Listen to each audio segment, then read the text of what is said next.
नमस्कार, स्वागत है आपका हमारे YouTube चैनल में। मैं हूं आपके साथ Rajni Singh. Income tax bill, new income tax bill जो कि लोकसभा में पेश हो चुका है। वित्त मंत्री निर्मला सीतारमण ने इसे पेश किया है।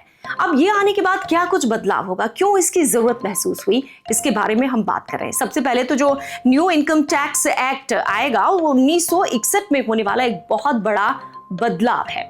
सबसे बड़ी बात तो ये है कि इनकम टैक्स बिल जो कि 2025 है, इनमें इनकम टैक्स एक्ट 1961 की 823 पेज की गई व्याख्या को घटाकर 622 पेज में समेट दिया गया है। अक्सर होता क्या है कि जो पुराना कानून था, इनकम टैक्स बिल था जो पुराना, क्योंकि अब तो नया आ रहा है, तो पुराना वाला इनकम टैक्स बिल में ऐसे कुछ प्रावधान थे कि जो चार्टर्ड अकाउंटेंट थे वो भी नहीं समझ पाते थे, तो फिर आम लोग कैसे समझ पाएंगे। तो उसे सरल करने के लिए ये नया इनकम टैक्स बिल पेश किया गया है, जिससे आपको सुविधा होगी। दरअसल आपको बता दें कि ये जो इनकम टैक्स बिल है संसद में पारित हो चुका है और अब भारत में 64 साल पुराने इनकम टैक्स कानून की जगह ले लेगा।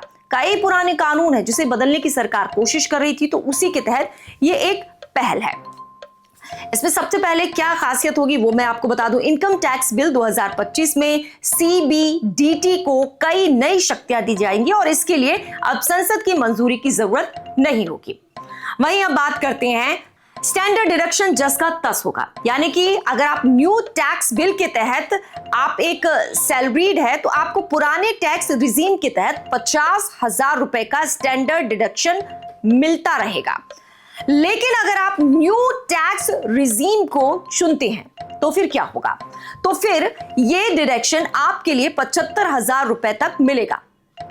इसके साथ ही न्यू टैक्स रिजीम के तहत टैक्स स्लैब में कोई चेंज नहीं होगा और बजट में घोषित की गई दरें ही यथावत रहेंगी।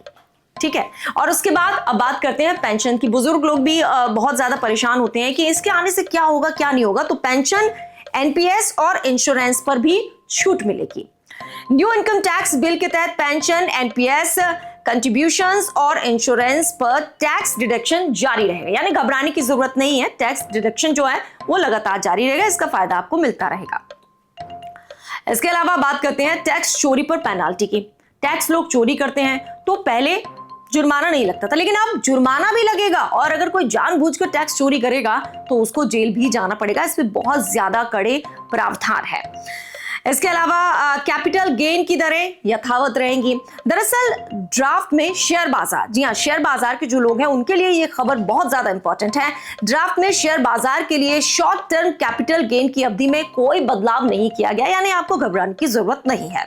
Short term capital gain tax 20% पर बरकरार रखा गया है, जबकि लॉन्ग टर्म, अगर आप लॉन्ग टर्म करते हैं तो लॉन्ग टर्म कैपिटल गेन के तहत 12.5% का टैक्स लागू होगा।